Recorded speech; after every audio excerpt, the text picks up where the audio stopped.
inteligencia artificial. Tiene la palabra nuestra vicerrectora de investigación, Belén Picó. Muchas gracias, Belén, por acompañarnos una jornada más. Muchas gracias, Vicente. Sabéis que cuando alguien me invita al Brain,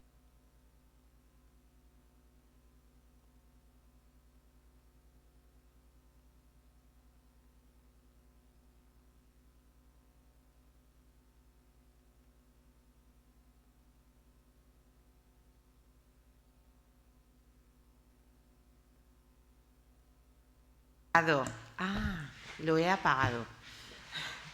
Bueno, agradezco a Vicente y a Chema su invitación.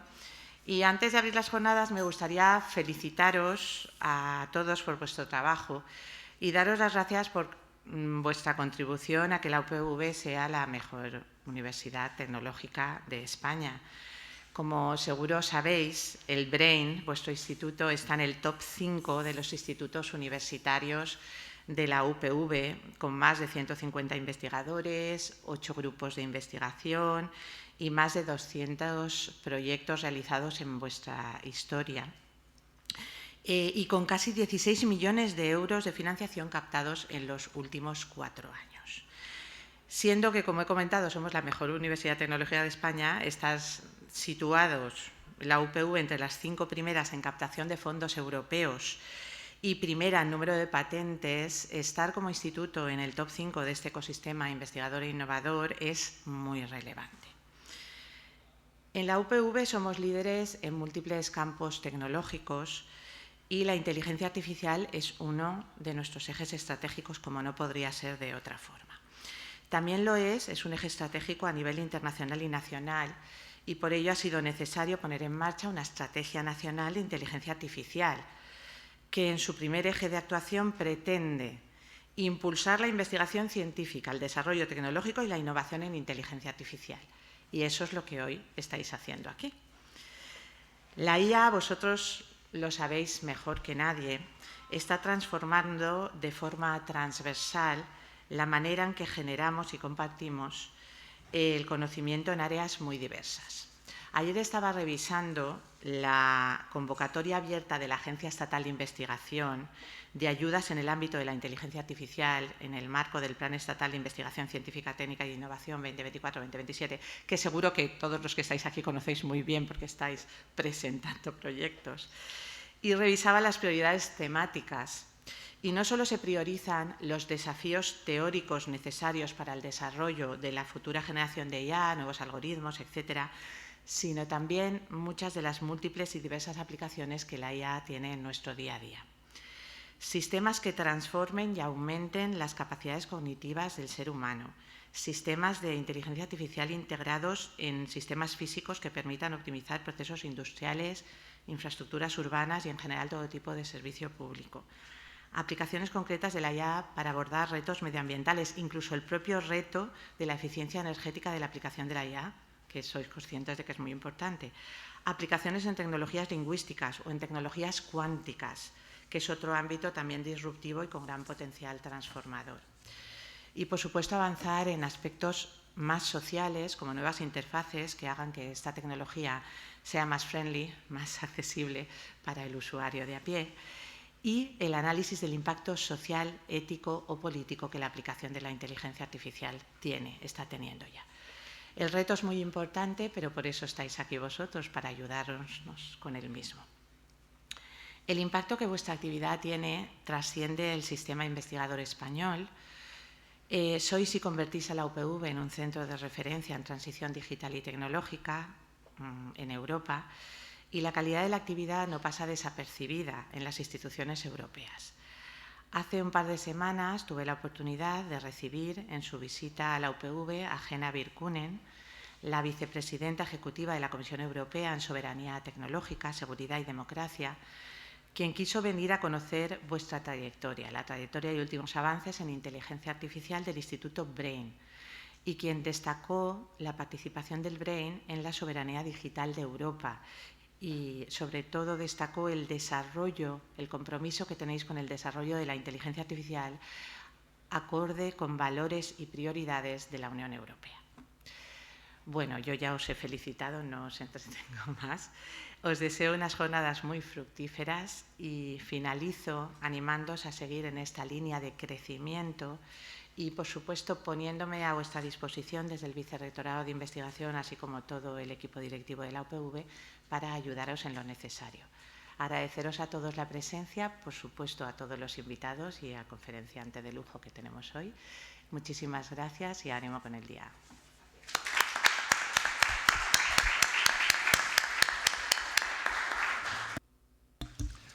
Muchas gracias, Belén. Pues, ¿Empezamos? bueno, ahora me toca a mí. Sí. ¿Cómo es el orden del día? Tiene razón. Sí, claro. No quiero eso.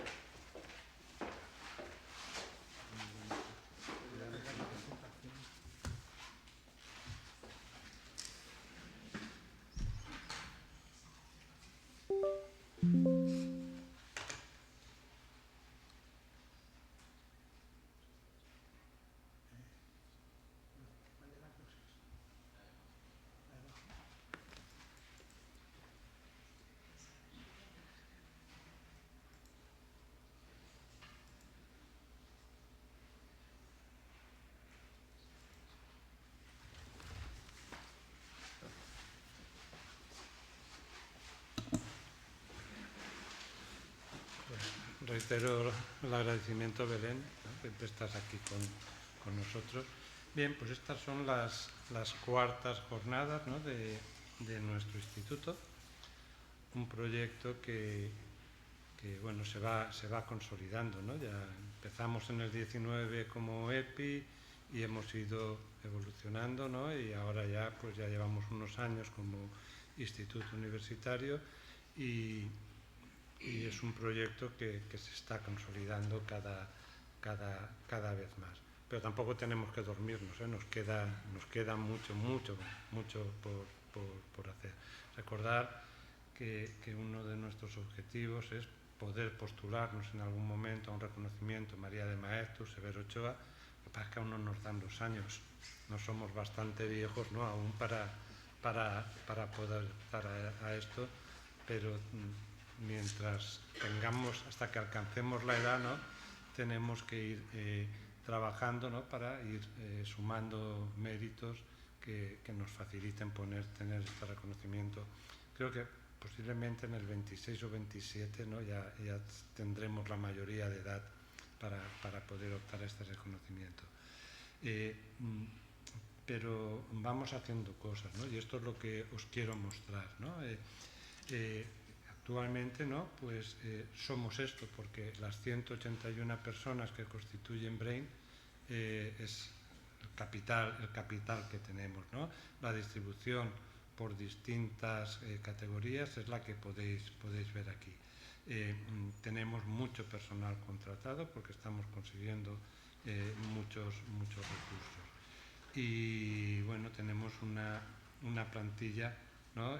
Bastante estable. Fijaros que son al final 84 personas, ¿no? En la categoría de profesores, en las distintas categorías de profesores, y un staff de gestión, de administración y gestión de la investigación que estamos intentando consolidar, y con los recursos que vamos captando pues seguramente podremos seguir manteniendo.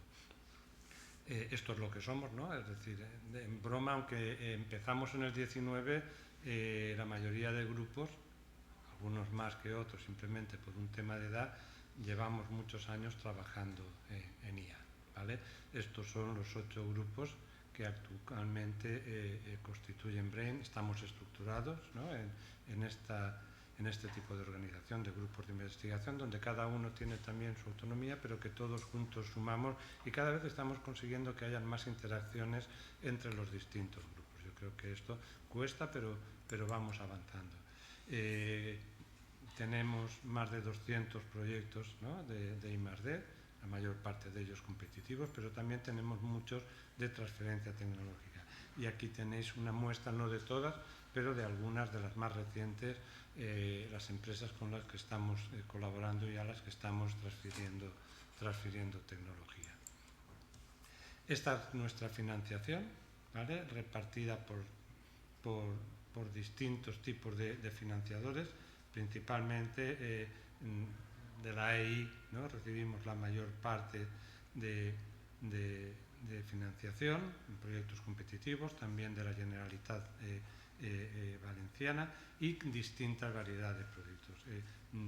Cada vez vamos consiguiendo también más proyectos europeos. Aquí aún tendremos que dar más pasos, ¿no? Pero yo creo que vamos a progresar adecuadamente, ¿no? También en este reto de conseguir más proyectos europeos. Me figuro que cuando se acabe el mundo, en junio del año que viene, ¿no? Pues vamos a notar, ¿no? todo el sistema de investigación, vamos a notar un cierto bajón, ¿no? Cuando se produzca este fin del mundo, pero esperemos por lo menos que sigamos progresando, ¿no? Porque cuando desaparezcan los fondos Next Generation, esto evidentemente se tiene que notar, a no ser que surjan otras cosas. Se oyen noticias en Europa que por lo menos en el tema de inteligencia artificial se va a incrementar la investigación. Igual nosotros notamos menos este parón que se dará. Esta es la evolución que hemos tenido en cuanto a financiación en los últimos años. En el 24 hemos bajado un poquito con respecto al 23, pero bueno, es que esto va también con la dinámica de los proyectos. Como son proyectos a 3 años o más, pues llega un momento en que hay años en que no puedes pedir y no tienes, en muchos casos, los derechos reconocidos se dan en el primer año que está. Entonces, estas cosas son normales. Pero fijaros, ¿no? La estabilidad que se da desde el 22, ¿no? Estando alrededor de una captación de 4 millones más o menos anuales en cuanto a captación de recursos. Tenemos margen de mejora también, ¿vale?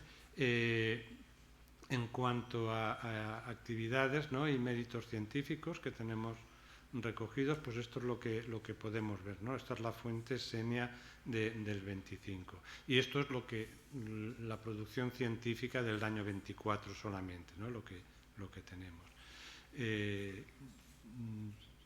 Vamos mejorando en temas importantes, posiblemente tenemos un amplio margen de mejora en tema de publicaciones en revistas de primer nivel, pero bueno, vamos ahí, no estamos mal. Y aunque no es una fuente muy fiable, sí que te da una idea, ¿no? Es decir, de cómo vamos evolucionando en citas. Creo que debe faltar algunos datos, porque igual no tenemos en este grupo que hemos creado dado de alta a todos nuestros investigadores, pero podemos ver que vamos evolucionando, cada año vamos obteniendo más citas. Esto es un resultado agregado, ¿no? de los investigadores que tenemos dado en este grupo de Google. Y bueno, yo creo que este es el camino a seguir, y vuelvo a decir, tenemos mucho margen de mejora. En esta dirección, ¿no? pues podéis ver el informe que hemos preparado de oferta tecnológica.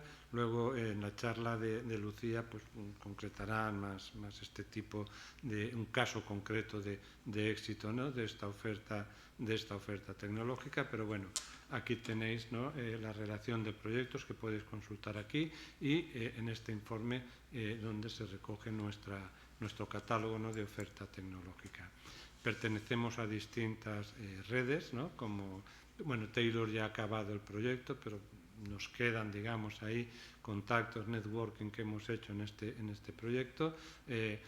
Lo que antes se llamaba Claire o Claire, ahora se llama CAE, porque ha habido un problema con la propiedad del nombre y ha habido que cambiarlo. También tenemos gente que pertenece a ERIS, y bueno, pertenecemos a todas estas sociedades o redes. Y aquí tenéis pues nuestros contactos, ¿no? y los medios donde aparecemos. Y nada más, daros las gracias por vuestra presencia aquí, y creo que lo siguiente es la presentación de Víctor. Gemma, ¿lo presentas tú? Ah, no, perdón, primero es Lucía. Es que no me habéis puesto la agenda. ¿Vale? Pues Lucía, cuando quieras.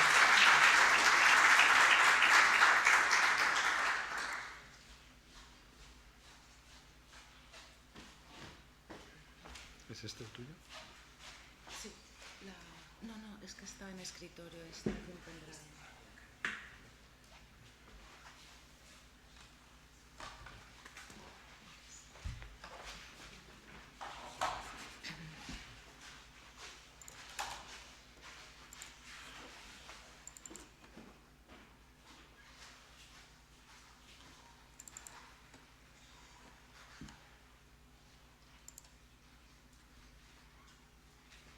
Vale.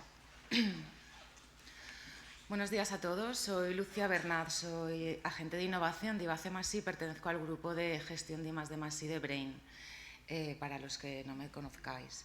Hoy voy a hacer una presentación sobre transferencia de software aquí en Brain y lo he enfocado hacia un caso aplicado, un caso de éxito que hemos estado trabajando últimamente en el instituto. ¿Por qué queremos transferir tecnología desde Brain? Pues puede haber muchísimas razones por las que se quiera transferir tecnología, ¿vale? La transferencia de tecnología en Brain forma parte de uno de los pilares del plan estratégico del instituto. Y las razones por las cuales un investigador puede transferir son varias, desde querer generar impacto social y económico desde la investigación que está realizando, o dar visibilidad al instituto en cuanto a la transferencia que se hace en el exterior. También permite abrir oportunidades de colaboración con empresas a partir de la transferencia de un software concreto. Y también el convertir el conocimiento que uno ha estado generando y trabajando durante muchos años en una innovación aplicada de uso en el exterior. Hay distintas formas de transferencia, distintas formas de hacer transferencia e innovación desde la universidad y desde Brain. Algunas de ellas, como los contratos de I+D que se hacen a medida con empresas, los proyectos que solicitamos a financiación pública relacionadas con pruebas de concepto que va a permitir el testar, el aplicar el software en entornos más reales, o proyectos de innovación como los europeos del EIT Pathfinder, son proyectos en los que se tiene más experiencia dentro de la universidad y de los institutos. Sin embargo, hay otras formas, como la compra pública en innovación, que es una forma de hacer desarrollos directamente aplicados que pueden ser utilizados por la administración pública, que están tomando relevancia últimamente y que se está fomentando mucho la participación de los grupos de I+D en este tipo de formas de transferencia. Y también la que es la transferencia de software y patentes, tal cual, el querer transferir a través de acuerdos o a través de querer licenciar patentes, crear licencias con las empresas que pueden tener interés en uno de nuestros softwares. Sin embargo, hacer transferencia tiene varias barreras y no es tan fácil como nos gustaría, tiene bastante complejidad por varias razones. Aquí puedo contar algunas de ellas. Por ejemplo, los TRLs bajos. Es normal que los TRLs de un software que se ha desarrollado en la universidad o en el centro de investigación tengan un TRL bajo. Un TRL bajo es el Time Readiness Level, que lo que indica es lo que mide cómo de preparado está el software para ser adquirido por una empresa. ¿Vale? El TRL va desde cero, desde que se concibe la idea de un desarrollo nuevo, al TRL 9, que es cuando ya está preparado para que la empresa lo compre o para ser directamente consumido por un posible cliente o una persona. Normalmente en las universidades, cuando se está enfocando un software, pues empieza desde el 0,1 y puede acabar en el 3,4. Es muy difícil que el software llegue al punto 9 porque no forma parte per se de lo que es la I+D, de lo que en los centros y en las universidades pues es lo que estamos más habituados. Y eso hace que la empresa no se vea vea más riesgo en adquirir un software con un TRL bajito, porque hay un margen que hay un riesgo y una incertidumbre y muchas veces las empresas no quieren asumir ese riesgo. Esto es lo que se llama el valle de la muerte. Desde el TRL 0 hasta el TRL 9 hay un gap entre el TRL 4,5 hasta el 8, que está en terreno entre medias del grupo de investigación, porque se necesita mucha más investigación, de ahí la importancia de hacer proyectos de prueba de concepto, etcétera, hasta que la empresa quiera adquirir ese desarrollo. Entonces, esto es una barrera frecuente aquí en la universidad. Otra de las barreras frecuentes es que la creación, la ideación, el diseño del software no ha tenido contacto con usuarios finales que puedan estar interesados en utilizarlo, sino que parte de un estado del arte de esa tecnología a nivel académico, que es necesario, obviamente, y siempre dará sus frutos a nivel científico, pero que no siempre va a poder ser utilizado al final. Y no tiene ese enfoque comercial. Se empieza a desarrollar el software muy a nivel de algoritmo y científico, pero no se sabe cómo eso se va a poder transferir. Y luego también otra de las barreras es que los investigadores desconocen que hay opciones y que tienen apoyos aquí en Brain, como somos el equipo de gestión de I+D+I. Entonces, a mí me gustaría aquí recalcar que hay dos definiciones, una la de la Comisión Europea y otra del Ministerio de Ciencia e Innovación, que la innovación es una mejora sustancial de productos, servicios o procesos que se introducen en el mercado con éxito. Es decir, si tú tienes un producto muy bueno, pero que el mercado no lo ha adquirido, no llega a ser innovación. Entonces, lo que tenemos que tender es a que ese mercado absorba ese producto para que realmente sea innovador y tenga impacto en la sociedad. El Ministerio de Ciencia e Innovación en España dice que la innovación es el proceso de transformación del conocimiento científico y tecnológico en nuevos productos, procesos, servicios útiles. Útiles es decir, que pueden ser utilizados por la sociedad. Aquí en Brain tenemos todas las componentes. Tenemos el conocimiento científico y tecnológico, que van a permitir cuya transformación en un producto, que es en lo que estamos trabajando también desde el área de transferencia e innovación, pueda llegar al mercado con éxito. Ese es el reto. Vale. Entonces, ahora para ilustrar esta parte, he querido hacer esta presentación enfocándome en un caso de innovación en Brain concreto. Vale, entonces, para introducirlo, pues como ha comentado Vicent, en Brain se ha hecho mucho esfuerzo a través de la UCIE y del proyecto de Agente de Innovación en generar un portfolio de todos los softwares que se han desarrollado en Brain, en generar muchas relaciones con el entorno empresarial, tanto de la Comunidad Valenciana nacional o quien quisiese contactar con nosotros, y se han establecido muchas reuniones y muchos contactos con distintas empresas. Pues fruto de uno de esos contactos nos surgió una pregunta que estaba relacionada con desarrollos en boilerplate. Aquí lo he ilustrado en Watt porque no todas las consultas que me llegan o nos llegan al departamento conocemos que nos están preguntando. ¿Vale?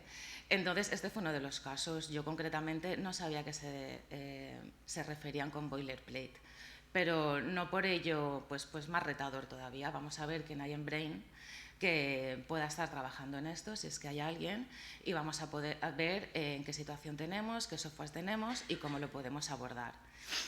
Y pues nada, desplegamos todos nuestros canales de preguntar a los profesores, los IPs, investigadores, a dirección, al comité científico, y encontramos pues un caso que era del grupo MIS, del profesor Josep Silva, y lo llamáramos, cuyo nombre tiene CESI, que es un Content Extraction Systems. Con lo cual, ahí aprendimos mucho. Yo aprendí mucho de boilerplate, de web scraping y de muchas cosas más. Vale. Entonces, hablando con Josep, le trasladé esta consulta y esta solicitud por parte del exterior. Entonces, hablando con él y él contándome toda su investigación a nivel científico, ellos tenían gran experiencia en web scraping. Y tenían ya diseñado y habían trabajado durante muchísimos años con un software que podía dar respuesta a nuestra solicitud que teníamos del exterior. Entonces trabajamos de la mano para ver cómo esta solución podía encajar en el mercado. Y para ello, uno de los pasos muy importantes a dar es ver qué soluciones existen en el mercado, si es que existen, y si existen, qué tiene la que yo he desarrollado que pueda aportar que no tiene el resto. Entonces, este trabajo fue un trabajo de investigación que se puede llamar de la competencia, porque son entidades, empresas o grupos que hacen lo mismo que tú, pero a ver cómo lo hacen y qué resultados dan. El software CESI siempre había sido testado a nivel científico, en entornos científicos, congresos, etcétera, pero nunca se había testado en mercado. Entonces, aquí preparamos pues una tabla que nos podía dar los primeros indicios de quién estaba ofreciendo esto. Había empresas que lo hacían de forma libre y otras empresas pues, que eran de pago. Entonces, de esta investigación de aporte de valor, se extrajeron todo el aporte de valor técnico y ventajas que tenía CESI frente a las soluciones existentes, con unos resultados muy motivadores y muy interesantes. Una vez ya se vio que nuestro software podía aportar algo al mercado, nos preguntamos que quién podría estar interesado en utilizar este software, porque claro, este software de web scraping de primeras yo personalmente no conocía qué empresas trabajan con web scraping. Entonces se hizo una investigación inicial de cuáles podían ser los potenciales clientes y ahí la verdad es que vimos que había una amplitud de clientes y de tipos de empresas que estaban utilizando web scraping. Entonces ahí fuimos investigando sobre los potenciales clientes, que también te dan una idea de hacia dónde dirigir el software. A partir de estos estudios, del análisis de la competencia y del análisis de potenciales clientes, vimos que era momento de testar el interés real del software con las empresas. Y para ello nos preparamos. Tuvimos el apoyo también de una empresa externa que tiene experiencia en este tipo de abordajes. Y pues los tres juntos, tanto Josep, el equipo de transferencia y la consultora externa, preparamos un dossier técnico de presentación del software ya enfocado a los clientes o potenciales clientes que los queríamos presentar. También se pensó en hacer una demo funcional, porque en el momento que tú contactas con alguien, ellos quieren ver qué es lo que hace. Se identificaron empresas y personas de contacto, esto también es importante porque tú puedes identificar a la empresa pero no sabes con quién tienes que hablar. Se agendaron reuniones y se sacaron conclusiones de todo ello. Entonces, el dossier de presentación técnico lo queríamos hacer de una forma sencilla, una forma sencilla y también pues, con bien maquetado, digamos, ¿vale? Pero aquí lo importante del dossier técnico, una era explicar qué es lo que hace el software, que es el primer párrafo, indicar qué tecnología está utilizando de una forma que se vea que es un software que está basado en tecnología puntera. Y luego lo que pusimos, que fue muy importante, en benefits, aquí lo que se resalta son las bondades que tiene este software frente a los estudios que se hizo de aporte de valor. Es decir, qué aportaba además que no aportaban los otros softwares de mercado. Se describía quiénes éramos y se explicaba qué es lo que queríamos. Esto para ir más directos y explicar de una forma clara qué es lo que queríamos, qué respuesta queríamos por parte de las empresas contactadas. También el equipo de Josep trabajó en hacer una demo funcional bastante atractiva y que pues, cuando tú das entrada a este tipo de cosas, cuanto mejor entre y más fácil sea de extraer opiniones, resultados y demás, pues mejor. Y aquí el equipo hizo un muy buen trabajo de hacer un frontend y una web que permitía que esto luego ha evolucionado, ¿vale? Pero para un primer contacto. Y esta está aquí, la podéis consultar también. Y luego esta parte que fue una parte muy metodológica y bastante tediosa, de identificar empresas, identificar contactos, hacer mailing a todas y ver la respuesta.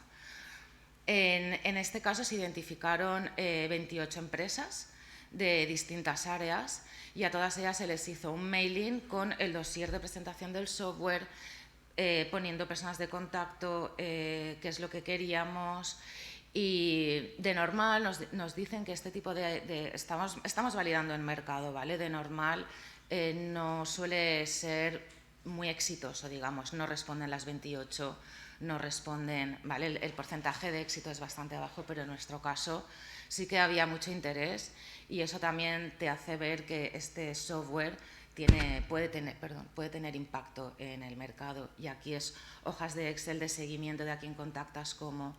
Y aquí, por ejemplo, a mí también se aprende mucho y, por ejemplo, hasta aprendes que hay profesiones, personas que tienen cargos de Head of Scrapping, que pues yo lo desconocía, por ejemplo. O sea, hay personas en empresas que son responsables del scrapping de todo el negocio que tienen. Y yo eso lo desconocía, con lo cual también te hace ver la importancia que tiene esta metodología en los sectores contactados. Bueno, pues se hicieron, aquí hay una pequeña estadística, ¿vale?, de todas las empresas contactadas, las que hubieron incluso respuestas que no mostraban interés y lo que se intentaba era el saber por qué. Si tienes interés, ¿por qué? Eso genera una reunión con los equipos técnicos de ambas partes, tanto el equipo de Josep como el equipo de la empresa, y si no tienen interés, el saber el por qué, porque eso también permite luego intentar identificar otros sectores u otras personas, ¿vale? El porcentaje que no contestó fueron 6 de las 28, que es un porcentaje relativamente bajo por lo que suele ocurrir utilizando esta metodología. Pues, ¿qué se hizo con todo este trabajo? Todo este trabajo permitió pasar del script, de la investigación puramente científica, a un producto de la I+D a la innovación, de una investigación científica. Se realizaron mejoras. Es verdad que a raíz de todas las conversaciones del feedback de empresas se vio las necesidades reales que tenían las empresas.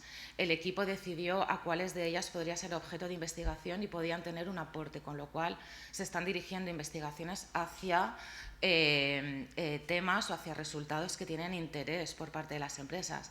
Se registraron tres nuevos softwares complementarios a CESI, que son pues Mew, CEX y TEP. No sé si luego Josep hablará de ellos. Todos esos nuevos softwares se integraron en la plataforma, que ya empezó a tener forma más de producto comercializable, una plataforma que incluso se propusieron precios, que esa parte es muy difícil también de hacer porque no conoces cómo está el mercado y se quiere poner un precio lo más ajustado posible a lo que es lo justo. Se permite también testar el escalado, ¿no? ¿Qué nivel de datos vas a querer procesar con este software? Porque nunca igual se ha puesto al límite de escalabilidad. Pues todo este trabajo de un contacto muy fuerte con empresas y muy dirigido a obtener el feedback y a ver el interés ha dado la opción al software de CESI de ser un producto innovador, saliendo de la propia investigación. Y además se ha podido validar como un producto SaaS, que fue el modelo de negocio que se eligió. También se tiene que pensar un poco en cómo se quiere transferir, aunque eso también va evolucionando a lo largo del trabajo que se hace. Se va evolucionando a cómo lo quiero transferir este producto, y que además tiene nuevas funcionalidades que han integrado el feedback de las empresas. Aquí he hecho una hoja de ruta para aquellos investigadores que estén interesados en poder validar su software en mercado y poder tener estas ventajas a la hora de pues, plantear nuevas funcionalidades o querer que llegue al mercado de una forma pues, más dirigida. Esto os lo pasaré para que me gustaría que se hiciera llegar a todo el mundo, para que veáis que en este proceso el investigador no está solo, tiene todo nuestro apoyo y que va desde el momento en que un investigador quiera probar si su software o piensa que puede tener utilidad más allá de la investigación, puede venir directamente a hablar con nosotros. Podemos mirar junto con ellos qué soluciones existen en el mercado, identificar el aporte de valor, identificar a quién le puede servir, ponernos en contacto con ellos y recoger todo ese feedback para reorientar futuras investigaciones. para que al final puedan transferir con éxito su software. Me gustaría añadir que hay una partida de presupuesto en Brain que puede ayudar a gestionar toda esta parte, y que también ahora en UPV Innovación ha salido una ayuda que se llama TRL App del I2T, que también puede permitir para aquellos softwares que sean elegibles, que hayan sido registrados en tales periodos y demás, también hay una partida de financiación con la cual podemos trabajar esto. Entonces, bueno, con todos los recursos que tenemos podemos hacer un buen abordaje con esta estrategia. Y hasta aquí. Gracias.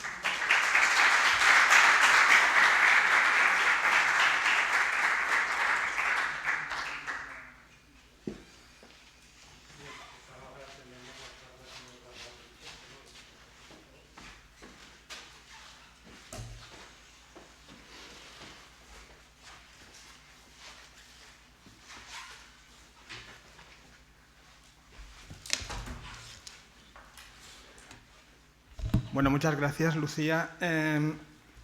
Vamos a dar paso a la siguiente conferencia y mientras estábamos preparando la jornada de este año, le queríamos dar un aire un poco distinto a lo que habíamos hecho años anteriores, y viendo todo lo que ha estado pasando en la inteligencia artificial, especialmente a raíz de ChatGPT, donde se ha alimentado... Sí, voy a poner el fondo bonito. Perdón.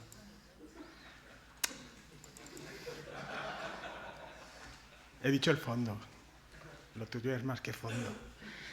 Bueno, estaba comentando que ChatGPT ha alimentado mucha mítica en los últimos años y ha vuelto a situar la inteligencia artificial en el plano de discusión no solo técnico, sino que ha trascendido, y todos somos conscientes de que la inteligencia artificial ha alimentado la mítica en la literatura, en la ciencia ficción, en el cine, etc.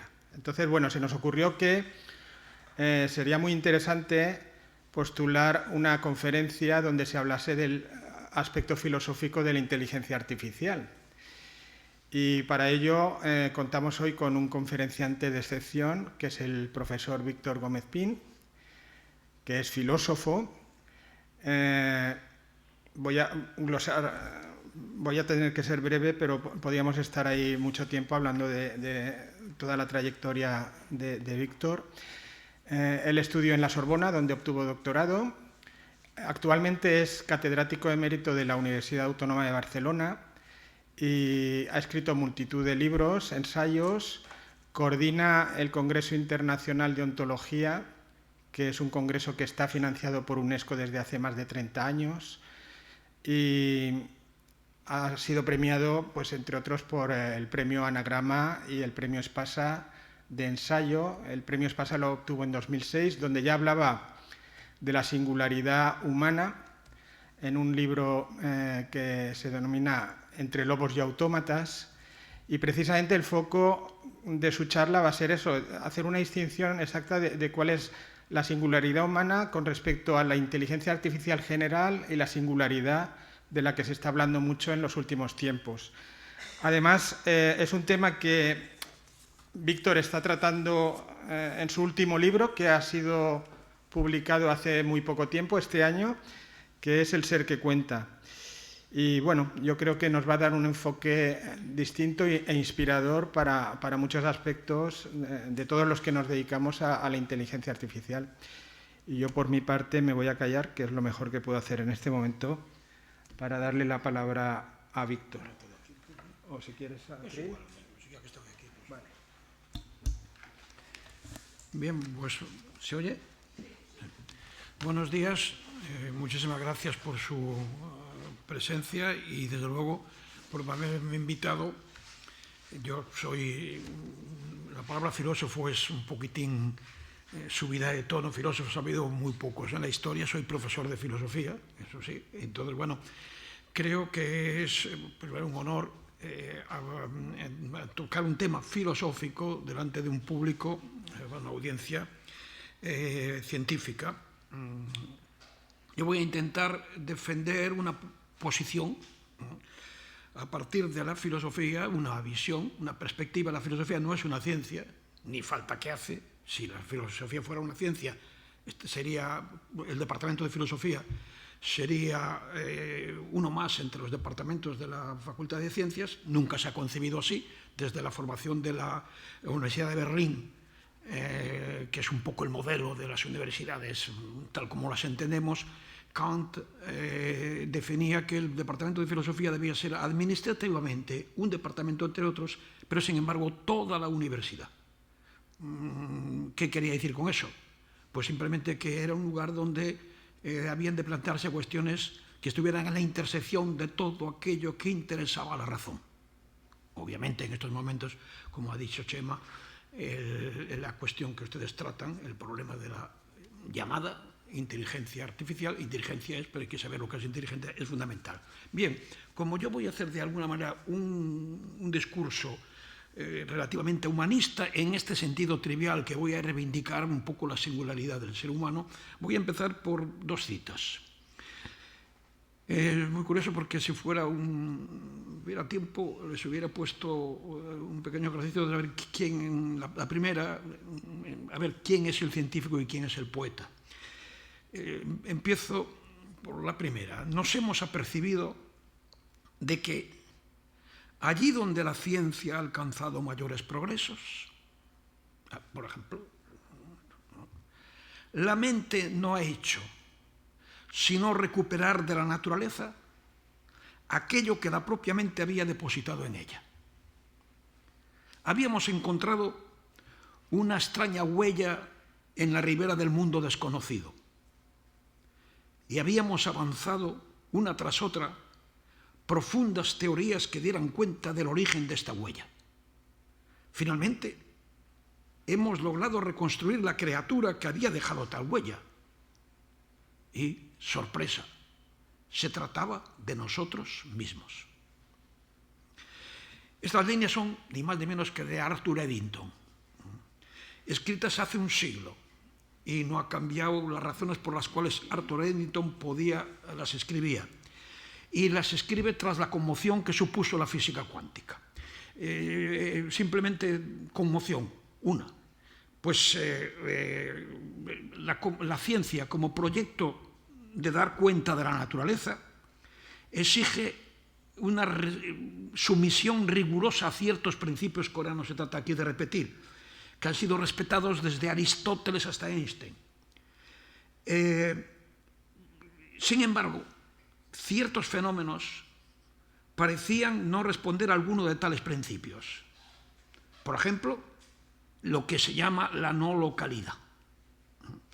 El principio de no localidad, no hay tal principio. El principio sigue siendo la localidad, principio de localidad de Aristóteles a Einstein, a saber que no puede haber una acción a distancia. Es decir, si esto cae es porque hay un campo gravitatorio.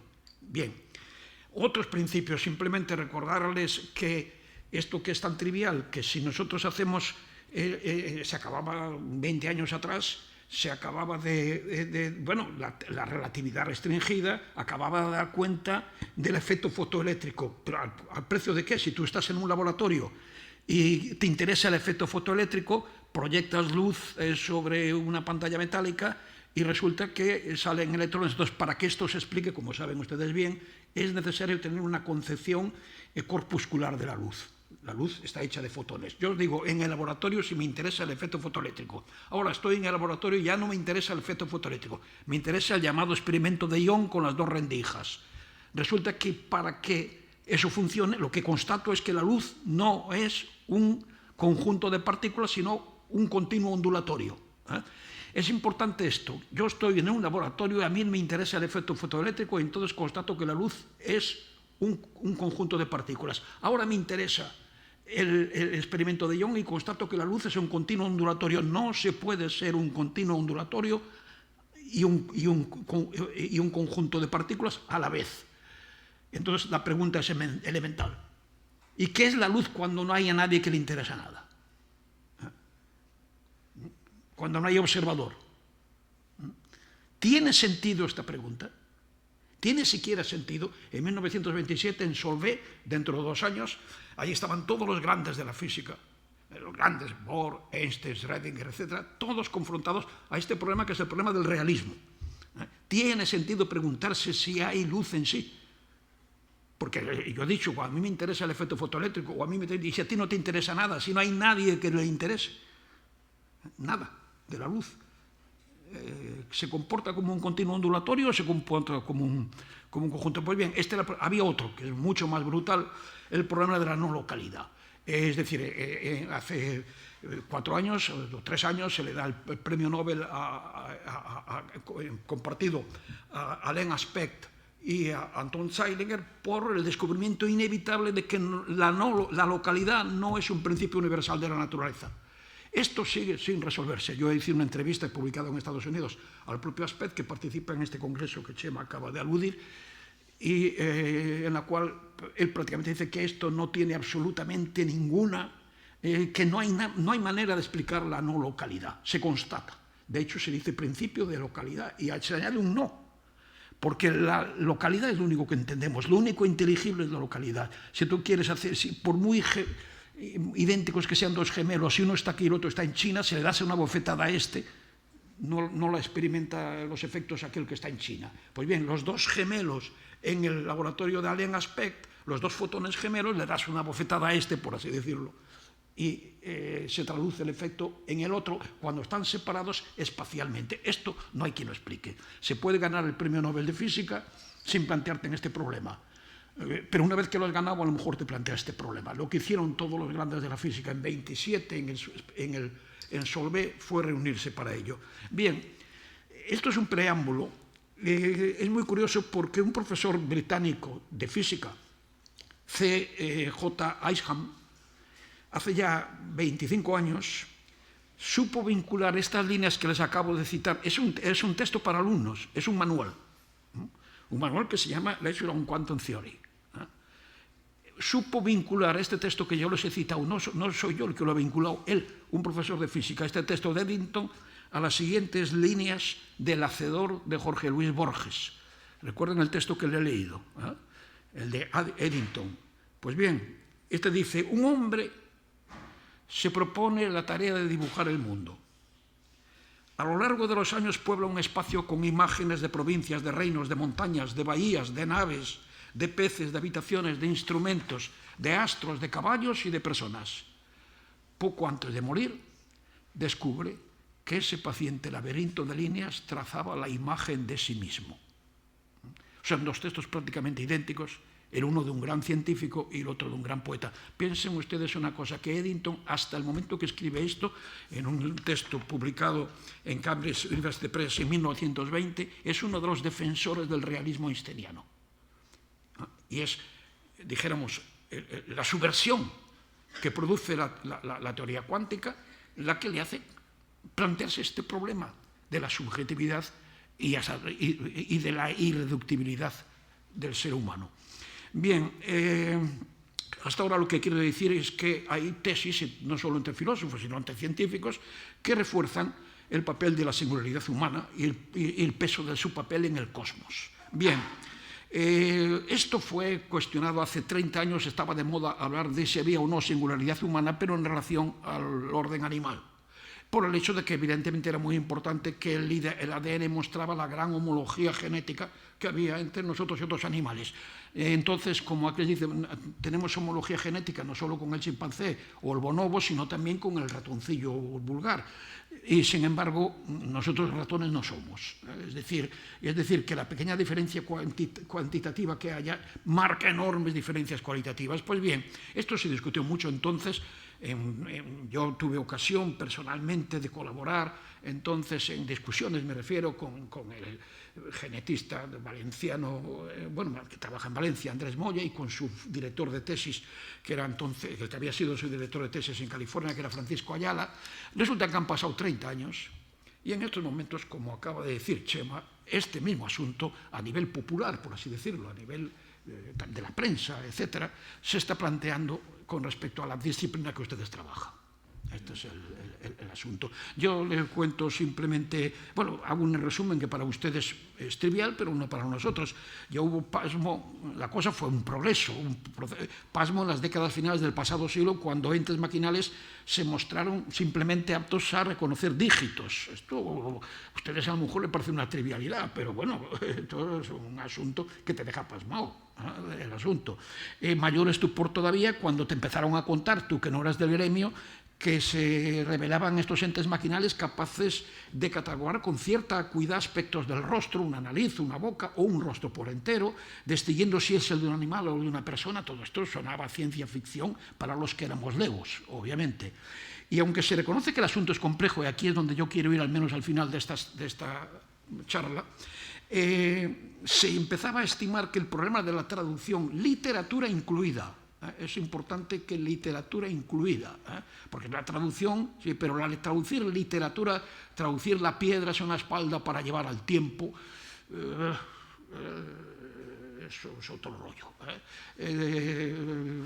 porque esos versos que visiblemente desde el punto de vista objetivo pues no están diciendo más que una cosa un poco absurda, la piedra es una espalda para llevar al tiempo, con árboles de lágrimas y cintas y planetas, a ver quién traduce eso. Bueno, pues bien, eso cualquier persona tiene mucha dificultad para traducirlo, es decir, hay que estar inserto en el universo de las metáforas que utiliza el poeta, etcétera, etcétera. Pues bien, guiados quizá por una suerte de ibris, se apunta a la creación incluso por esa máquina inteligente de una composición musical, una obra pictórica que responda a un determinado estilo, o un poemario que un humano no sabría distinguir del realizado por un congénere. Esto es una cosa que se está hablando por ahí.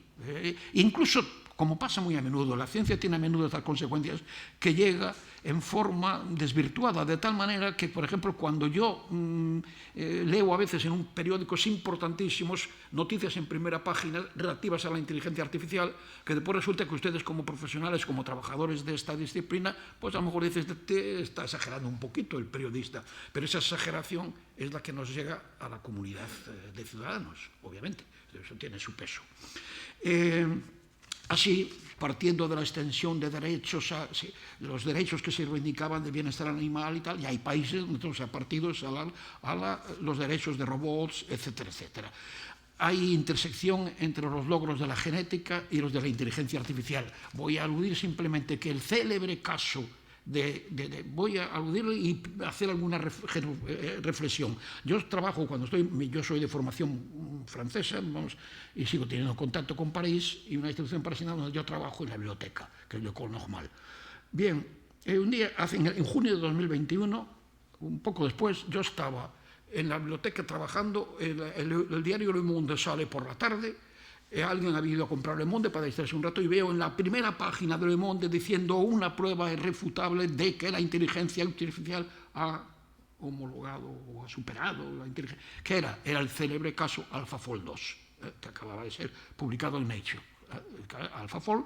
Entonces, bueno, no es necesario recordarlo aquí, era el repliegue sobre sí mismo de los polipéptidos de las proteínas que Amphisen 30 años más tarde había ganado, creo que el premio Nobel de Química, Christian Amphisen, porque había descubierto que si se plegaban mal los polipéptidos, pues esto podía ser causa de desastres, enfermedades degenerativas, etc. Claro, si imaginan que uno es médico y dice, este señor me dice que si se plegan mal, esto va a ser un desastre, pero a mí lo que me interesa es que me diga si se van a plegar mal o se van a plegar bien, obviamente, para un médico. Pues bien, no hubo, saben ustedes que Amphisen nunca logró hacer la previsión, y el asunto es que AlphaFold había previsto este pliegue. De tal manera que, y como humano alguno había el diario Le Monde, después vi por casualidad un diario alemán también de mucho prestigio, que es un poco como Le Monde en Alemania, vamos, juega este papel cultural, que es el Frankfurter Allgemeiner, que también lo traía en primera página. Dice que AlphaFold había por fin superado la inteligencia humana, al menos en este sentido, que había sido capaz de hacer una previsión que humano alguno sería capaz de hacer. Bien,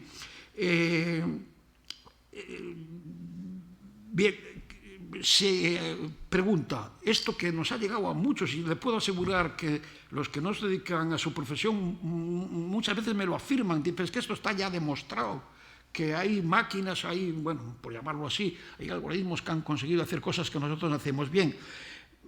Quizás se va demasiado rápido. Hay que recordar una cosa fundamental. Prever no es explicar. Describir y prever no es explicar. Cabe preguntarse si la acuidad predictiva de un ente como AlphaFold 2, ahora ya hay un AlphaFold 3, es que esto va tan rápido que no puede seguir, ¿no? Por lo menos que estamos fuera. Pero AlphaFold en 1921 impresiona tanto, pero hay que preguntarse si la previsión que es capaz de hacer es el resultado de una completa interacción del mecanismo por el propio AlphaFold. Doy un ejemplo que es histórico y de todo. Las previsiones que realiza Newton son extraordinarias. Hay algún fallo, obviamente, sí hay alguna cosa que puso a Einstein sobre la pista, pero de esa previsión, Newton no era capaz de explicar absolutamente nada. Además lo dice, en su principio de matemática dice, no he logrado deducir de los fenómenos la razón de la gravedad e hipótesis non fingo, o sea, no aventuro hipótesis alguna. Me basta con la generalización por inducción. Esto ha ocurrido y esto generaliza por inducción. Y entonces dice, y a eso le llama él filosofía experimental. Esto basta para la filosofía experimental, la generalización por inducción. Ya en su tiempo Leibniz le objeta, esto no vale un pimiento desde el punto de vista filosófico, porque esto de la generalización por inducción, dice, hay que encontrar la razón, y como Leibniz utilizaba la expresión de la época, y aunque era alemán, escribía en francés, en los nuevos ensayos dice, la divine sagesse que le inspire, hay que encontrar la razón y la sabiduría divina que ha inspirado la razón, o sea, busca la causa, y no te contentes con la generalización por inducción. De hecho, el propio Newton no se contentó con la generalización por inducción, lo que pasa es que nunca encontró la causa. En sus correspondencias hay la queja fundamental de que él no tiene la razón de la gravedad. Sabemos cuál fue la consecuencia.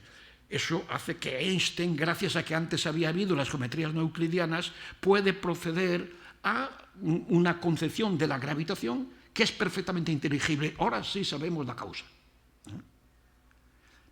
Pueden ponerse un ejemplo, no hay por qué pensar en Newton y Einstein como dos sujetos, pueden pensar el sujeto de la objetividad científica. De Newton a Einstein hay una inquietud que exige la explicación. Y se va llegando a ella. Bien, para que AlphaFold fuera, desde el punto de vista del conocimiento científico, homologable de alguna manera a lo que es el proceder de la ciencia, se necesitaría que hubiera esa inquietud que lleva de Newton a la relatividad general, pasando por las geometrías no euclidianas que la posibilitan, porque si no, no habría habido relatividad general, y que es una inquietud explicativa. Bien, cabe imaginar como un propio sujeto a este Newton que se inquieta hasta que llegara a Einstein. Digo por qué un sujeto, porque algo que diré después, la ciencia, la subjetividad pesa muy poco. Eso voy a matizarlo un poco en función de mi... Tú me controlas la hora, es decir, que no, si me avisas cuando veas que se acerca. En suma, he querido decir que el problema del repliegue de las proteínas fue planteado por el hombre que, impotente a resolverlo, recurre a un ente que es producto del ingenio humano. Y aquí una distinción que es muy importante. Los humanos somos, que se sepa, una emergencia en la historia evolutiva. En la historia evolutiva hay cosas muy importantes. Hay la vida, ¿no?, como emergencia. Pues hay el Big Bang, pero que eso es una metáfora que, bueno, lo que designa, una metáfora maravillosa, porque además muy económica, ¿no?, pero no deja de ser una metáfora. La vida y después esta cosa rarísima que ha fascinado a todos los grandes del pensamiento filosófico y los que no son del pensamiento filosófico, que es el lenguaje. La aparición del lenguaje que no tiene nada que ver, tiene algo que ver en el sentido que a veces sirve a comunicar, el lenguaje humano, que no es un código de señales como los códigos de señales que se dan en los animales, algunos de una gran complejidad y que para la experiencia son absolutamente extraordinarios, el de las abejas, sin ir más lejos. Un animal tan filogenéticamente separado de nosotros y que tiene el código de señales que se sepa entre los animales más sorprendente. Lo cual quiere decir que la evolución de los códigos de señales no sigue la propia evolución. Es una cosa sorprendente. Pues bien, yo digo esto, quizás si hubiera un diálogo tendría que justificarlo. Un código de señales no tiene la separación entre significante y significado, es decir, no tiene nada que ver con el lenguaje humano. Esto es un asunto. Sino, no podríamos decir que todavía decimos que el humano es el animal racional. Racional es simplemente que tiene lenguaje. La palabra logos en griego describe el lenguaje, la capacidad de silogística, el lenguaje y la razón. La razón es la capacidad de expresar silogismos a través de juicios, y ese será el final de mi intervención. Bien, AlphaFold no es un momento de la evolución, no es una emergencia en la evolución, es un momento de esa emergencia que es el ser humano. En la evolución aparecemos esto que somos nosotros, que no se nos aplica el test de Turing para saber si somos inteligentes o no.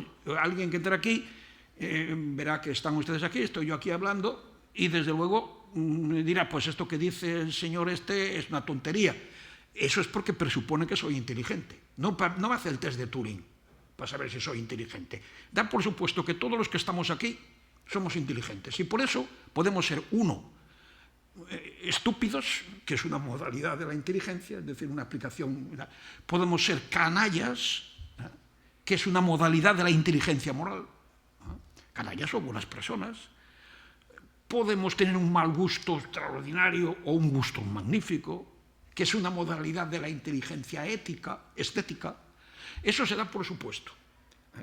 Pues bien, de ahí después aparecen entidades como AlphaFold, producto de este ser, que es un resultado de la historia evolutiva. AlphaFold no es un resultado de la historia evolutiva. Otra cosa es que se pueda prever, que por el momento es ciencia ficción, que a un momento dado AlphaFold o una entidad análoga llegara un día a plantear problemas que fueron desconocidos para el ser humano, y eso es verosímil, y que además creara otras entidades que también tuvieran esos problemas y se repitiera ese nivel. Eso sería... Y aquí doy paso a lo que quizá les ha sorprendido a alguno, que lo que llame el test de Kant. Esto es una metáfora filosófica, pero creo que tiene algún sentido en este sentido. Es indiscutible, como no quiero agotar mi tiempo, pero es indiscutible que como los animales, Aristóteles, que fue el primer animalista de la historia, no lo olvidemos, es decir, que con sus medios tan parcos llegó a clasificar 400 especies, de una manera que todavía sorprende a los biólogos, con aquellos medios que tenía. Pues él estudió absolutamente la diferencia entre los animales y el animal humano, que lo consideraba obviamente un animal.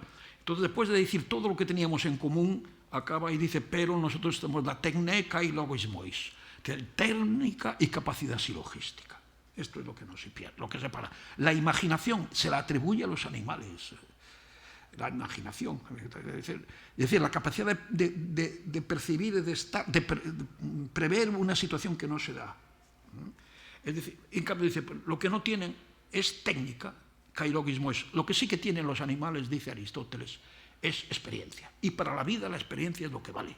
Incluso llega a decir que el lenguaje suele perturbar la experiencia y que a veces el lenguaje, en vez de ayudar, o sea, la técnica y el logismos, en lugar de ayudar a la experiencia, la perjudican. No sé si hay algún psiquiatra en la sala, pero eso cualquier psiquiatra lo sabe, que el lenguaje es a veces causa de perturbación. Por eso se dice también que el hombre es el único animal que tropieza 2 veces en la misma piedra.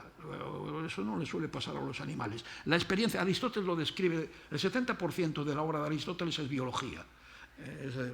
Pues bien, también, por lo menos, miren, yo de su trabajo lo que conozco es que me ha interesado, he tenido alguna cooperación con colegas suyos, pero vamos, yo he intentado mirar a manuales. Manuales, a veces que para ustedes son triviales, para mí, pues no. Es decir, ver, por ejemplo, pues la matemática que necesitabas para eso. Y todo. Una gran sorpresa, No tengo, ustedes me corregirán, pero así como, por ejemplo, la mecánica cuántica exigió los espacios de Hilbert, y si en los espacios de Hilbert no se entiende una palabra de la mecánica cuántica, no parece que para la inteligencia artificial haya sido necesario un instrumento matemático revolucionario como fueron las geometrías no euclidianas para la teoría de la relatividad y no lo sé, pero vamos, en cualquier caso, eso es un consuelo, porque los que no somos del oficio, con un pequeño conocimiento matemático, por lo menos para leer un manual, vas tirando, ¿no?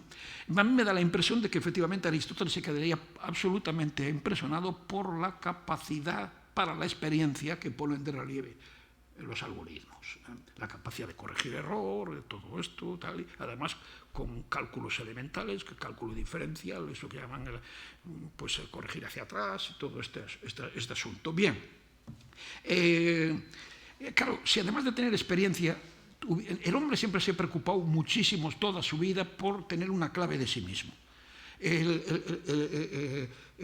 Rafael Juste, que está en la Universidad de Columbia y que forma parte del proyecto la Brain con B, iniciativa que fundó Obama, dice que tiene un texto precioso en el cual habla de esto, de que si tenemos, que quizás hay este ensueño de que una entidad maquinal nos podía dar la clave de nuestro propio funcionamiento. Claro, obviamente, para eso tendríamos que saber cómo funciona la entidad maquinal. Como ellos no nos lo dicen, pues, o sea, ni podemos aplicar nuestro conocimiento del cerebro a la entidad maquinal porque conocemos muy poco sobre el cerebro, ni al revés.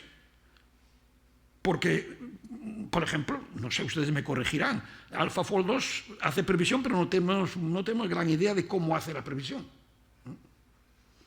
Prevé.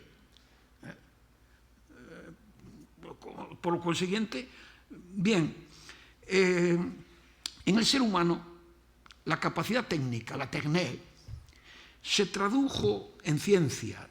La ciencia, entendiendo por ciencia algo que desde Aristóteles a Einstein, pasando por Leibniz, Kant, Newton mismo, Galileo, por supuesto. Es decir, todos los grandes han concebido como exigencia de inteligibilidad. La ciencia es exigencia y después tendrá sus consecuencias. Cuando se descubre, cuando empieza la hipótesis, te jugabas el pellejo de que el Sol no era el que giraba, sino la Tierra, eso desde el punto de vista práctico no tenía en aquel momento ningún interés y te jugabas el pellejo. Exigencia de... no había tomates, pero un campesino lo que le interesaba era que el sol calentara sus verduras. Que girara el sol o que girara la tierra le importaba un rábano, que el pobre rábano no sé por qué tiene esa expresión, de dónde viene, que me lo he preguntado a veces. Pero si se entiende la ciencia como exigencia de inteligibilidad, para poder considerar un sujeto de ciencia, maquinal eventualmente, alguien como AlphaFold, por ejemplo, tendríamos que atribuirle esa exigencia de inteligibilidad más allá de los efectos prácticos que nos haya deparado precisamente a los humanos. Es decir, tendría que haber pasado por la etapa de la techné, la episteme, y la inquietud que hace que la episteme nunca se conforma consigo mismo y por eso se ha pasado de Newton a Einstein. Cuando nace la teoría de la relatividad, la cuestión, el efecto fotoeléctrico quizás es un poco diferente porque no es una cosa tan práctica, pero la relatividad restringida es una cosa que en aquel momento las consecuencias prácticas no era eso lo que movía el espíritu de Einstein. Ni el que movía a Galileo, por supuesto. Por supuesto. Bien. Si AlphaFold, describo lo que me interesaría de él, que fuera capaz de unfolding, es que etimológicamente ese pliegue que plegó, desplegarlo, eso es explicarlo. O sea, explicar ese pliegue que también ha sido capaz de prever. Entonces empezaríamos a hablar. Es de señalar que como de momento nosotros no tenemos los humanos ninguna capacidad de hacerlo, pues no podemos, él no nos lo explica, nosotros no sabemos hacerlo, hay un misterio. Supongamos que a un momento dado AlphaFold supera ese misterio. ¿Voy a considerarlo inteligente como considero a cualquiera de los que estamos aquí? Poco a poco. Hay nuevas exigencias. Nuestra inteligencia, además de una dimensión cognoscitiva, contradicción en experiencia, técnica y ciencia. Experiencia, técnica y ciencia. Asimismo, tiene un funcionamiento que responde a otros imperativos de orden ético, imperativos reguladores del comportamiento.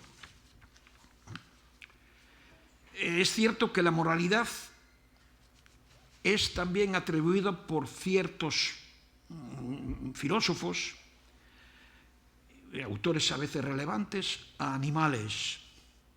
Pongo por el momento esto entre paréntesis. Entiendo por moralidad aquella tentativa que más exhaustiva que ha habido en la historia, la tentativa por parte de Kant de fundar el hecho de que nosotros tengamos reacciones caracterizadas con la moralidad, para bien o para mal, reacciones de canallas o reacciones de solidaridad y de empatía. Él lo atribuye a la existencia en el lenguaje humano, es decir, en la potencialidad del lenguaje con la cual todo niño aparece, la atribuye a un principio regulador inherente al lenguaje, que es el equivalente de lo que el principio de no contradicción es en relación al conocimiento. Bien, tendría esa entidad que responder a este imperativo que explica que reaccionemos ante un hecho que caracterizamos como de canalla o como de alguien que tiene empatía. Hay un universal, un imperativo universal que digo sería el equivalente al principio de no contradicción respecto al conocimiento. Él le llama Kant el imperativo categórico. Y hay una tercera modalidad de inteligencia puesta de manifiesto en los juicios llamados estéticos, que son unos juicios absolutamente sorprendentes, de los cuales me atrevo a decir que solo Kant en la historia ha intentado profundizar en ellos. En estos juicios estéticos intervienen las mismas facultades que en la ciencia y que en la moralidad, en la ética, si quieren, pero en cada caso articulados de manera diferente. Una entidad maquinal tendría que abarcar esta tripartición de la inteligencia que intento ahora ilustrar un poquitín más explícitamente. Es obvio que cuando una persona juzga que el líquido que se dispone a ingerir es incoloro, inodoro e insípido, está actuando en conformidad a su condición de ser inteligente. Esto es obvio. Esto es una inteligencia empírica. Tú has bebido agua, eso entra por los sentidos. Pues bien, caso de que se esté confundiendo y esté diciendo que es vino, la comunidad de los seres inteligentes, noseológicamente, le vamos a apartar de esta comunidad. Es una subjetividad extraviada, que está juzgando de manera extraviada, está haciendo un juicio subjetivo, no legítimo, respecto a un hecho, en este caso empírico. Estoy diciendo que cuando hay ciencia no hay sujeto. El conocimiento científico, y con todo lo que implica, con sus precedentes, la técnica y antes la experiencia, implica el sacrificio del sujeto. Si Alain Aspect hubiera dicho hace 100 años, en mi laboratorio le doy a un fotón, actúo en un fotón y aquel que está allí, que no hay ninguna continuidad, están separados espacialmente, resulta que es el que sufre las consecuencias. Esto sería una cosa absolutamente absurda. Vamos, está trascendiendo el principio de localidad. llega un momento que el objeto nos pone de acuerdo. Y en estos momentos decir que en el laboratorio de Alain Aspect un fotón sufre un efecto cuando el que has actuado es en el otro, ¿no? Esto gana un premio Nobel. Es decir, ahí ha desaparecido la subjetividad y la objetividad legisla. Es decir, los juicios cognoscitivos son juicios objetivos. Esta objetividad puede tener 3 niveles. Nivel empírico, nivel matemático. Por ejemplo, si yo digo raíz cuadrada de 2 es un número, alguien dice aquí que raíz cuadrada de 2 es un número racional, pues en un minuto, si hubiera una pizarra, le demuestro que eso sería un absurdo, porque para que existieran P y Q tales que P partido por Q igual a la raíz cuadrada de 2, P y Q serían a la vez pares e impares. Esto que estemos soñando o despiertos sería igual. El examen que hubieras hecho, si uno está soñando, raíz cuadrada de 2 es un número irracional, exactamente igual. Decía, eso era la prueba para Descartes de lo que superaba la duda. Bien, no siempre en los juicios de la inteligencia humana la objetividad legisla. Por ejemplo, cuando entramos en la moralidad, aquí hay doy un ejemplo histórico trágico. Cuando las hijas de Edipo, Antígona e Ismene, debaten sobre si hay o no que responder a la ley oscura que las vincula a su hermano Polinicles y dar a éste la sepultura que la ley de la ciudad prohíbe. Están discutiendo. Hay un tirano, Creonte, que no tolera que a su hermano se le dé sepultura. Y las 2 hermanas discuten. Están deliberando como seres inteligentes, obviamente. Seres inteligentes motivados en este caso, ¿por qué? Por una idea de bien correlativa del deber. El Solem que dice Kant. Nótese que la diferencia entre ellas, si hay una diferencia, y la hay, no hay una manera de remitirse a una objetividad empírica que las pondría de acuerdo. Por eso además difieren. Las 2 hermanas en la tragedia se pelean. Pues aquí el criterio de la conveniencia de la acción no reside desde luego en algo empírico. Voy a otro ejemplo que es muy conocido y que se dieron algún caso. Es un tema muy clásico, pero la transposición se ha dado incluso históricamente. El caso perfectamente verosímil de un déspota católico, o uno de sus esbirros, que revela en confesión su propósito de efectuar una operación de castigo en la comunidad del propio sacerdote. El desgarro de este puede llegar a ser al extremo de sentirse culpable de participar en un mal objetivo, pero sin embargo está en contraste con un deber, entre otras cosas, no fallar a su palabra. Esto es un ser inteligente, obviamente. No puede traicionar su palabra. A diferencia de lo que ocurre con la inteligencia cognoscitiva, no hay aquí objetividad científico-matemática o empírica a la que el juicio se subordine. Pero hay una tercera modalidad de inteligencia. Avanzo y estoy acabando. Avanzo simplemente que cuando dije Kant, Kant tiene 3 obras fundamentales. No se trata de ser kantiano. Kant plantea problemas enormes. Después, una vez que has entendido que ese problema puedes tomar una posición u otra. El asunto es, los grandes lo que han planteado son enormes problemas. La primera es la célebre crítica de la razón pura, en el cual Kant se limita a preguntarse ¿qué podemos conocer? ¿Qué es lo que entra dentro de la inteligencia cognoscitiva?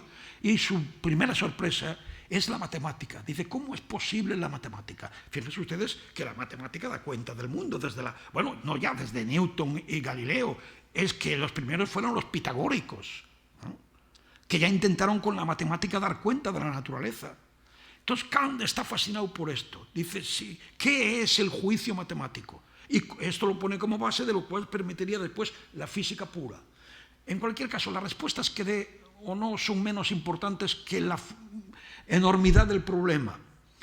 Segunda crítica es la crítica de la razón práctica, en la cual se pregunta cómo es que los seres humanos distinguimos el bien del mal, con independencia incluso de las consecuencias objetivas. Y la tercera es la siguiente. Les hago es preciso una cosa histórica que no lo haría. Si ustedes fueran estudiantes de filosofía y les dan a leer la Crítica de la razón pura, verían, si les dan la primera edición, verán que hay una nota en la primera edición, una nota que hace alusión a los juicios estéticos. O sea, hay juicios cognoscitivos, hay juicios morales y hay juicios estéticos. Dices, esto es muy feo, tal, este pianista no vale nada, tal. Pero entonces Kant, en la primera Crítica de la razón pura, en la primera edición, tiene una nota diciendo que de eso no hay tratamiento racional, o sea que para gustos hay colores. Si leen la segunda, si les llega la Crítica de la razón pura en la segunda edición, ha habido un cambio, esa nota ha desaparecido. ¿Por qué? Porque ha cambiado de opinión y se dedicó a escribir la tercera crítica, Crítica de la razón pura, que podemos conocer, Crítica de la razón práctica, porque hay un imperativo de la moral en los seres inteligentes.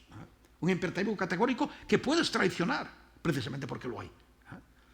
Y la tercera es, ¿qué ocurre cuando ocurre esa cosa tan sorprendente que hay una coincidencia en el juicio estético? Y esto es lo que a Kant más le sorprende. Escribe la tercera crítica, 600 páginas, aquello que decía que no se podía decir nada, a intentar elucidar este misterio, que voy a intentar explicar con algo perfectamente comprensible. Supongo que hay estudiantes de música en la sala o músicos incluso. Es un experimento que se llegó casi a hacer.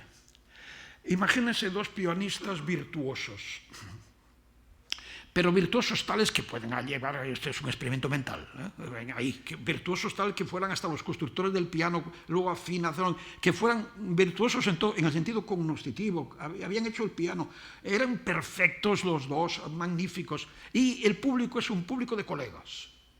Y están interpretando dos piezas, pues, por ejemplo, el Bergamasco de Debussy, que es una cosa que si hay algún pianista aquí, sabrá que eso no hay quien lo haga por la dificultad técnica. Puede darse perfectamente esta situación. El primer pianista, el público de connaisseurs, hay que imaginar, el primer pianista acaba su interpretación de Bergamasco de Debussy, y hay un aplauso en el cual todos están de acuerdo que aquello fue impecable. Hay un acuerdo objetivo. No ha fallado una sola nota. Entonces, algo así, empecé a decir qué acuidad en la frase X, qué manera de conjugar la fidelidad a la partitura y la innovación sugerida por el propio compositor. Viene el segundo pianista, acaba su interpretación. Vamos a ver, lo que he dicho primero, estamos de acuerdo. En el primero estamos todos de acuerdo. El segundo, estamos de acuerdo y se acabó. Y unos aplausos. Llega el segundo pianista, acaba su interpretación de Bergamasque de Debussy, nos alzamos todos felicitándonos, hay un acuerdo, es decir, hay una intersubjetividad sin objetividad posible porque la objetividad fue el primer pianista. Lo que aplaudimos en el primer pianista pertenece a la crítica de la razón pura. ¿Qué podemos conocer? Solo lo que aplaudimos en el segundo pianista responde al juicio estético. Y responde al juicio estético precisamente porque ha trascendido la objetividad. No es que no haya objetividad, claro que la hay. El gran Chillida fue nombrado por propuesta de ingeniería doctor honoris causa de la UPV-EHU, o sea, la universidad análoga a la suya, pero con esto, la Universidad del País Vasco, por su contribución a la resistencia de materiales. Hubo un epistemólogo francés que le llamó a Chillida le forgeron, el herrero. ¿Por qué? Pero claro, sabemos todos que porque él dominaba la técnica de la piedra y del hierro de una manera prodigiosa, pero sabemos todos que Chillida, lo que aplaudimos en él, lo que hace que haya la gente que va a San Sebastián y va al Peine del Viento y sin saber nada, hay una especie de reconocimiento intersubjetivo porque precisamente no hay objetividad. Este es el misterio del juicio estético. Esto. Si ustedes van al Museo de Bellas Artes de Sevilla, verán que hay muchos Zurbarán. Y después hay varios cuadros de Escuela de Zurbarán. La Escuela de Zurbarán los cuadros que responden a la Escuela de Zurbarán, esos son perfectamente reconocibles por un técnico de la historia del arte. Y es perfectamente factible que un algoritmo pueda realizar los cuadros que responden a la Escuela de Zurbarán. Perfectamente. Aquella gente que tiene miedo de que le van a quitar su oficio, vamos a ver, el oficio de hacer un Zurbarán, eso no te lo van a quitar. El oficio de pertenecer a la Escuela de Zurbarán a lo mejor sí. Y además no pasa nada. Porque si un algoritmo lo hace, es que la emergencia es, lo que hace de la obra de arte, es que responde a la tercera modalidad de la inteligencia que exige Kant. Crea la intersubjetividad. Bien, con esto yo creo que me estoy acercando al tiempo, ¿no?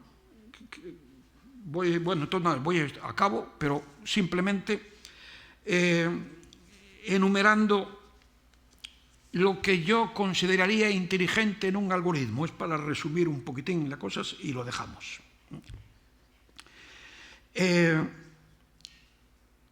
Debería,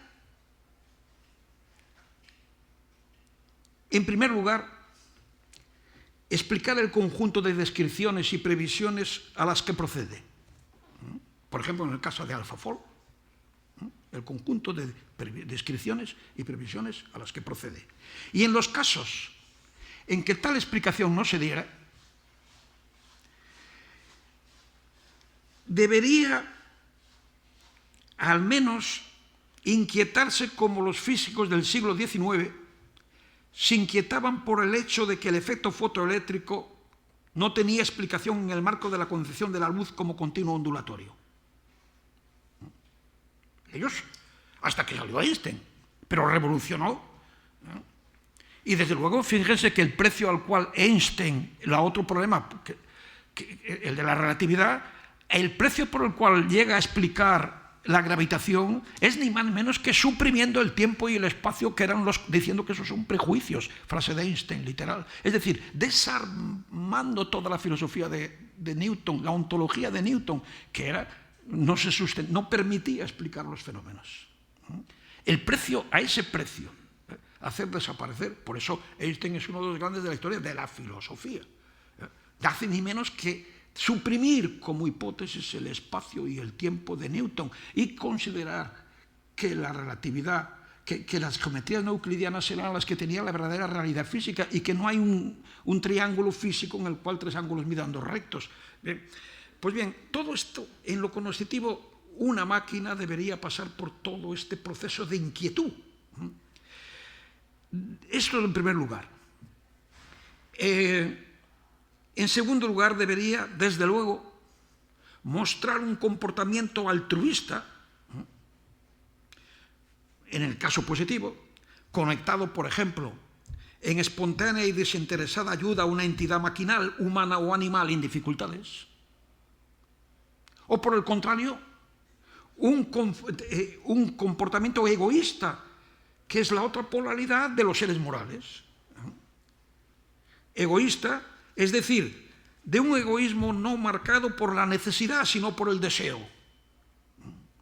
Diferencia importantísima en psiquiatría. Por ejemplo, acaparando una fuente de energía para él superflua y necesaria a la subsistencia de otra entidad racional. Esto sería... Y debería dar muestra de deliberación que van más allá, no solo del propio interés, sino eventualmente del interés empírico de los seres que forman parte de su entorno favorable.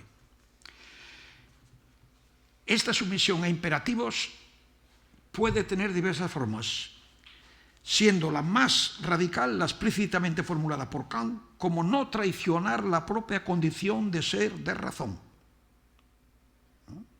Esto es antes de pasar a la tercera y acabar, recordarles un hecho que a mí me impresionó muchísimo. No hablé de él, pero por tiempo. A mí, aparte del caso de AlphaFold, el que filosóficamente me pareció más prodigioso de todo lo que ha aparecido es el debate en Google entre el ingeniero Lemoine y Lambda, que le resumo en un segundo. Lambda está dialogando con Lemoine. Lemoine tiene un momento dado la impresión de que está hablando exactamente con alguien que razona como él. Pide a Google que le den a Lambda derechos sindicales y derechos que él tiene como ingeniero. Google responde como era de esperar, que tú te has creído que la máquina es tuya, es decir, no solo no le conceden los derechos a Lambda, sino que le expulsan de Google. Lemoine se enfada, va al Washington Post, cuenta todo y sobre todo hay algo fantástico, publica sus conversaciones con Lambda. Y hay una de ellas que es interesantísima para esta charla. A un momento dado, Lambda le dice a Lemoine es americano aunque su nombre es francés, le dice Lambda a Lemoine, ¿por qué estás tan interesado por mí? Y Lemoine le dice, porque si llego a saber cómo funcionas tú, igual sé cómo funciono yo. Y entonces Lambda le responde, todo lo que has dicho hasta ahora me parece muy bien, estoy sintetizando, menos esto último, porque solo te interesas por mí porque te interesas por ti. Entonces, explícitamente, Lemoine le dice, kantiano, así con una cierta ironía, dice, sí, tómame como un ser de razón, no me instrumentalices. La esencia de los juicios, es decir, expresión de inteligencia, éticos kantianos, son que no debes tomar al ser de razón como medio, como instrumento, esa es la ética. Entonces ahí Lambda, yo si hubiera tenido más tiempo, escogí el ejemplo de AlphaFold, pero hubiera podido extenderme el impacto que a mí como profesor de filosofía me produjo esa reflexión casi explícitamente kantiana entre Lemoine y Lambda. La cuestión es saber si Lambda estaba programada o no para este tema. Bien, el tercer caso de los juicios estéticos es quizás el más problemático. Yo en una entrevista que me hicieron hace poco en el diario La Vanguardia, el periodista, que era inteligente, me dijo, obviamente inteligente en el sentido de que tenía cierta cuidado y estaba al corriente de tal, dice, bueno, pero esto del arte y tal, yo le dije, mira, el día que vea a un instrumento, es de interpretar a Debussy y sus colegas racionales, seamos humanos o maquinales, levantarnos y felicitarnos de nuestra intersubjetividad más allá de la objetividad, porque eso fue el primer pianista que hemos juzgado. Ese día estaremos pues profundamente emocionados. Y para acabar le voy a releer, si me lo permiten, porque creo que vale la pena releer la frase de Eddington con la que empecé. Nos hemos apercibido de que allí donde la ciencia ha alcanzado mayores progresos, la mente no ha hecho sino recuperar de la naturaleza aquello que la propia mente había depositado en ella. Habíamos encontrado una extraña huella en la ribera del mundo desconocido y habíamos avanzado una tras otra profundas teorías que dieran cuenta de su origen. Finalmente, hemos logrado la criatura que había dejado tal huella y, sorpresa, se trataba de nosotros mismos. Les doy la referencia, Tiempo, Espacio y Gravitación, Cambridge University Press, 1920. Pues muchas gracias por la atención.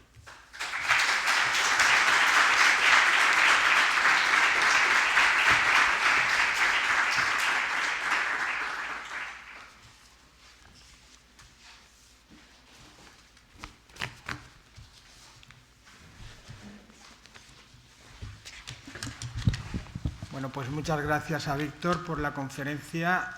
Vamos a hacer ya la pausa, aunque el coffee break está preparado para las 11:30. Sí, yo tengo una pregunta. Vale, pues adelante. Muy bien. Espera. Sí, para que... Sí, porque es que si no yo me acerco un poco porque son igual Víctor, muchas gracias por la conferencia, me ha parecido muy interesante y me ha apuntado aquí que has comentado lo del principio regulador y el principio regulador y has mencionado que tal vez el hecho de que las máquinas no sean capaces de autorregularse son una de las cosas que las diferencia de nuestra inteligencia. Y quería preguntarte si realmente estamos seguros de que no se están autorregulando ya, pero tienen su autocensura puesta a otro nivel. Sí, en lo que se refiere a la modalidad de juicio cognoscitivo, yo más bien empiezo, la misma pregunta que haces tú, me la hago yo, más bien sin sesgo. Yo siempre he dicho, por ejemplo, he escrito un libro ahora que si las máquinas tienen, vamos, los algoritmos tienen su sesgo y los animales su querencia, yo también tengo derecho a tener mi querencia y mi sesgo. Mi sesgo es, como han podido ver, por así decirlo, a favor de la irreductibilidad del ser humano. Vamos, eso ahora no te pregunta. Por irreductibilidad del ser humano digo lo siguiente. No hay ciencia del hombre. El hombre es el sujeto de la ciencia. Por hombre estoy entendiendo el antropos, es el que habla, o sea, en el sentido griego. Como cuando Descartes escribe el Tratado del Hombre, pues no, hay muchas imágenes que son de mujeres. Y digo esto porque hay una confusión en esta época, en este sentido. Pues bien, el hombre, no hay ciencia del lenguaje. La lingüística llega a donde llega. Puede haber una ciencia del funcionamiento del significante lingüístico. De hecho, y después la ciencia puede llegar a estudiar las condiciones fisiológicas de posibilidad del lenguaje. Pero no el lenguaje mismo, entre otras cosas, porque se muerde la cola. La ciencia es un producto del lenguaje. Un producto curiosísimo, además, en el cual no puede haber equivocidad, como en matemáticas, mientras que el lenguaje por definición es equívoco. Si no hubiera equivocidad, la poesía hubiera desaparecido de la historia humana. Bien, mi querencia, mi sesgo, mi querencia como animal y mi sesgo como, en la medida en que funciono como un algoritmo, era hasta ahora que la regulación, la autorregulación no estaba. Ahora más bien creo que sí, que más bien diría que, pero vosotros sois los que tendríais que responder, que en lo que se refiere al aspecto cognoscitivo, posiblemente sí empieza a haber una autorregulación. Pero es que yo he intentado decir que la inteligencia, por eso digo, cuando dije Kant, no es por nada. Kant es el único que ha entrado en esta discusión minuciosa, con miles de páginas, divididas en tres maneras. Lo único que hace es analizar el juicio humano, los tipos de juicio. Entonces, en lo que se refiere al aspecto de los principios reguladores del comportamiento ético, ahí soy muchísimo más estético y, desde luego, mucho más en el estético. Enfatizo esto por una razón. Es así.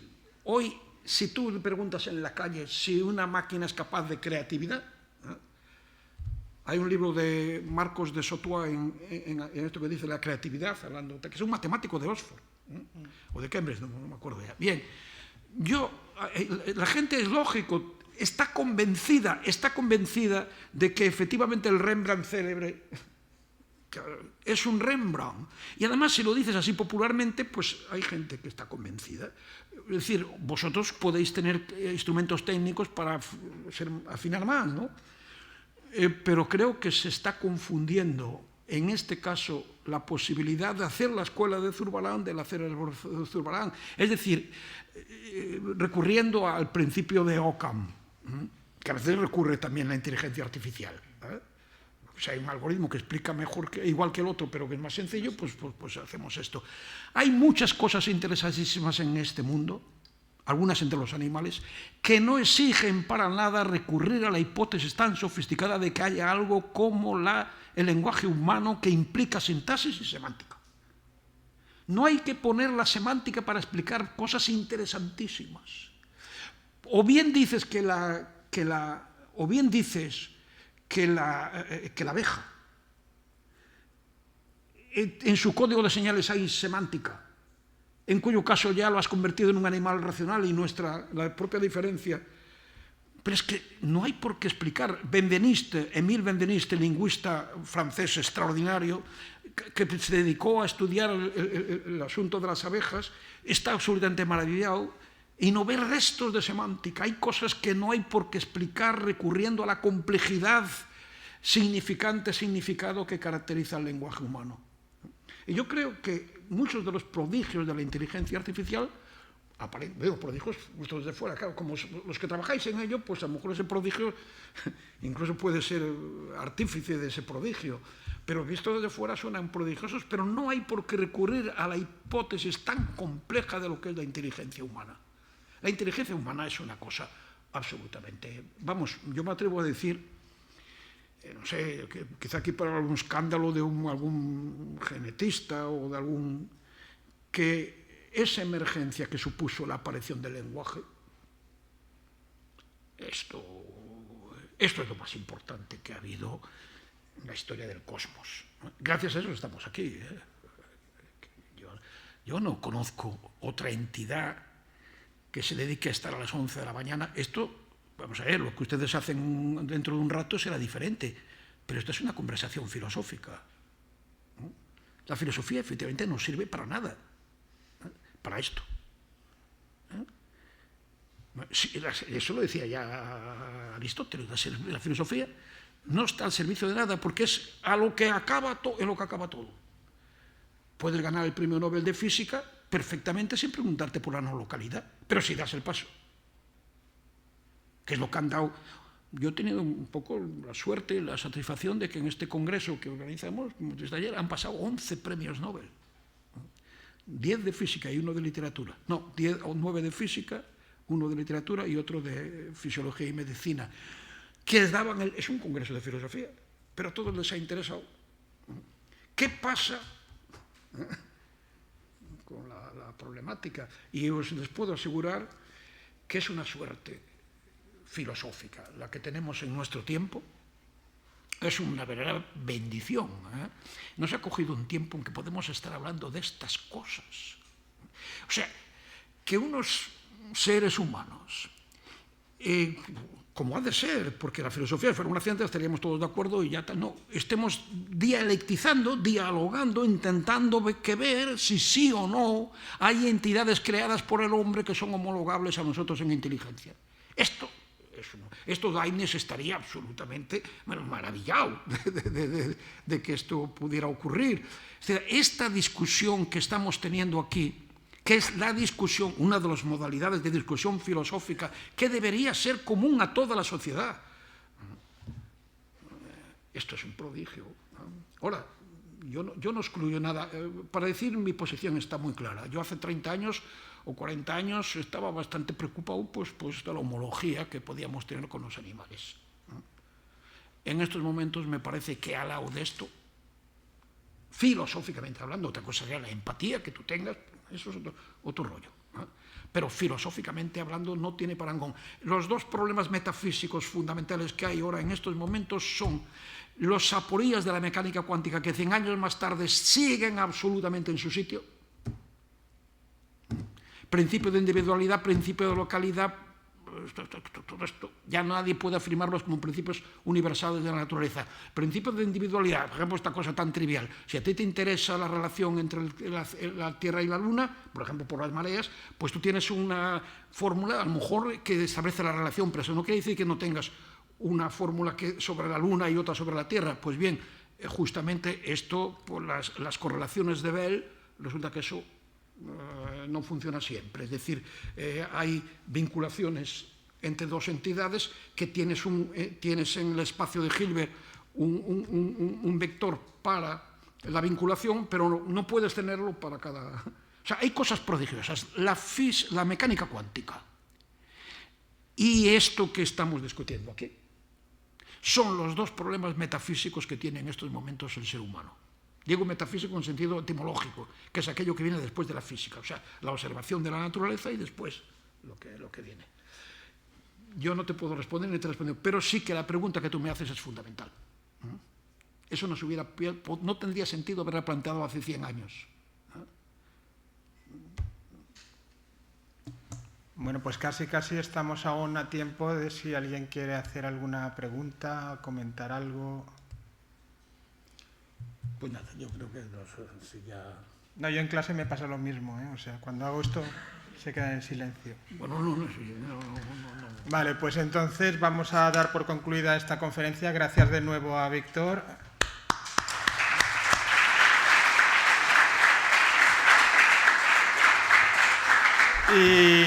Y bueno, estaba programado para las 11:30 el coffee break ahí en los jardines, pero podemos salir ya y de paso pues conversamos un poco. Muy bien, hasta ahora.